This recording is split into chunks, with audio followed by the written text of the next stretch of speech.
Welcome to another video of 5 minutes playlist. आज 5 minutes में हम क्या करने वाले हैं, अलजेब्राइक प्रॉपर्टीज एंड ऑपरेशंस। देखो ये जो प्रॉपर्टीज हैं हर जगह मैथ्स में, छोटे बच्चों को भी और हायर मैथमेटिक्स में भी हर जगह यूज होती हैं। आप 6 7 की बुक देख लो, 10th की बुक देख लो, वहाँ पे भी आपको ये प्रॉपर्टीज मिल जाएंगी। और आप ग्रुप्स पढ़ लो, हायर मैथमेटिक्स में ग्रुप्स पढ़ लो, रिंग्स पढ़ लो, यहाँ भी आपको ये प्रॉपर्टीज मिल जाएंगी। कौन सी है ये 4 प्रॉपर्टीज? ये 4 प्रॉपर्टी हैं: closure property, associativity, existence of identity and existence of inverse. ठीक है, इनके लिए, इन प्रॉपर्टीज के लिए आपको चाहिए क्या? आपको चाहिए एक सेट और आपको चाहिए एक ऑपरेशन। ठीक है, सपोज करो, देखो मेरे पास एक सेट है। मैं सबसे पहले बेसिक एक सेट लेती हूँ, सेट ऑफ नेचुरल नंबर, और मैंने ऑपरेशन ले लिया एडिशन का। मैं ऑपरेशन कोई भी ले सकती हूँ, ये अलजेब्राइक स्ट्रक्चर बन गया। n प्लस ले लो, n माइनस ले लो, एन मल्टीप्लिकेशन ले लो, एन के साथ डिवीजन ले लो, या मतलब कोई भी आप ऑपरेशन ले लो, कोई भी सेट ले लो, है ना। जेड ले लो, जेड के साथ कोई ऑपरेशन ले लो। तो इन जनरल हम वैसे जेड स्टार लिख देते हैं या आर स्टार लिख देते हैं अगर हमने ऑपरेशन स्टार लिया, और आर क्या लिया हमने, रिंग ली। ठीक है, सॉरी, रियल नंबर का सेट लिया। ठीक है, तो हम कुछ भी इस टाइप से लिख देते हैं, ये बनता है हमारा अलजेब्राइक स्ट्रक्चर।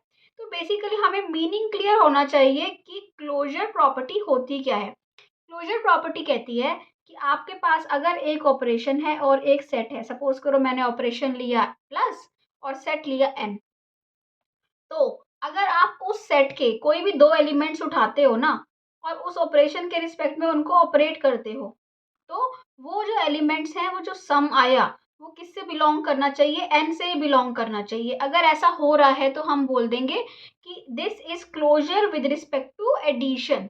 ठीक है, जैसे कि अगर मैं बोलूँ एन माइनस लेती हूँ, ठीक है, और मैंने उठाया 2 - 3, 2 - 3 क्या बिलोंग करता है एन से? नहीं करता।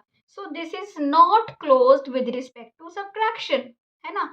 पर अगर मैं उठाऊं z माइनस मतलब सेट ऑफ इंटीजर्स, अब मैं उठाऊं 2 - 3, तो ये बिलोंग करता है z माइनस, है ना।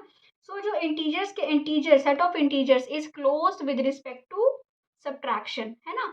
बट ये डिवीजन के रिस्पेक्ट में नहीं होता, क्योंकि 2 / 3 doesn't belongs to z, so it is not close with respect to division. तो ऐसे ही हमें ये देखना होता है कि क्लोजर प्रॉपर्टी वेरीफाई हो रही है कि नहीं हो रही। तो आप दो एलिमेंट्स उठाओगे, ऑपरेट करोगे उस ऑपरेशन के रिस्पेक्ट में, अगर बिलोंग कर रहा हो सेट से तो बोलोगे यस, नहीं तो बोलोगे नहीं। ठीक है, इसके बाद आती है एसोसिएटिविटी। एसोसिएटिविटी कहती है कि 3 एलिमेंट्स ले लो ए बी सी, चाहे आप पहले ए और बी को ऑपरेट कर लो, बाद में सी को करो, या फिर पहले बी और सी को कर लो और बाद में ए को करो, दोनों क्या होंगे? इक्वल होंगे।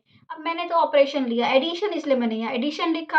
आप मल्टीप्लिकेशन भी ले सकते हो, आप डिवीजन भी ले सकते हो, है ना, कोई भी ऑपरेशन ले सकते हो, तो सब्ट्रैक्शन भी ले सकते हो। तो एसोसिएटिविटी ये हम वेरीफाई करते हैं कहाँ हो रही है, कहाँ नहीं हो रही। जैसे कि subtraction and division are not associative, ये एसोसिएटिव नहीं होते। क्यों नहीं होते? क्योंकि a माइनस बी जो होगा वो b माइनस ए के इक्वल नहीं होगा, है ना। 2 - 3 इज नॉट इक्वल टू 3 - 2, तो ये पहला ही ये वेरीफाई नहीं हो रहा, तो आगे भी वेरीफाई नहीं होता, है ना। कॉम्यूटेटिव ये होती है कॉम्यूटेटिविटी, ये कॉम्यूटेटिव भी नहीं होते और ये एसोसिएटिव भी नहीं होते, राइट। इसके बाद बहुत इंपॉर्टेंट चीज आती है आइडेंटिटी, ये आपको क्लियर होनी चाहिए अच्छे से।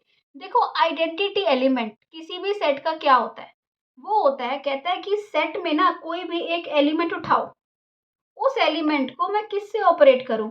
एडिशन है तो ऐड करूं, मल्टीप्लिकेशन है तो माइनस करूं। उस एलिमेंट को मैं किससे ऑपरेट करूं? डिवीजन, सब्ट्रैक्शन है तो माइनस करूं, मल्टीप्लिकेशन है तो मल्टीप्लाई करूं। तो मैं किससे ऑपरेट करूं कि मुझे वो एलिमेंट फिर से मिल जाए?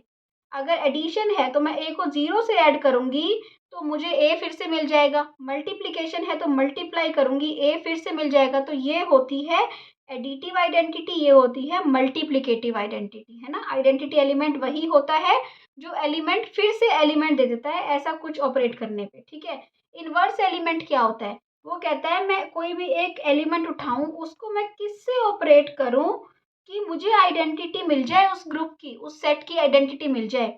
ऐसे जैसे नेचुरल नंबर में 0 एलिमेंट नहीं होता, तो वहाँ एडिटिव आइडेंटिटी नहीं होती, मल्टीप्लिकेटिव होती है।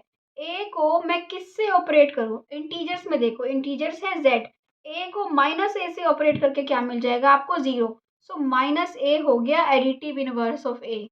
ठीक है, अब मल्टीप्लिकेटिव इनवर्स क्या हुआ, ए को किससे मल्टीप्लाई करूं कि 1 मिल जाए, मल्टीप्लिकेटिव आइडेंटिटी मिल जाए, वो हुआ 1/a।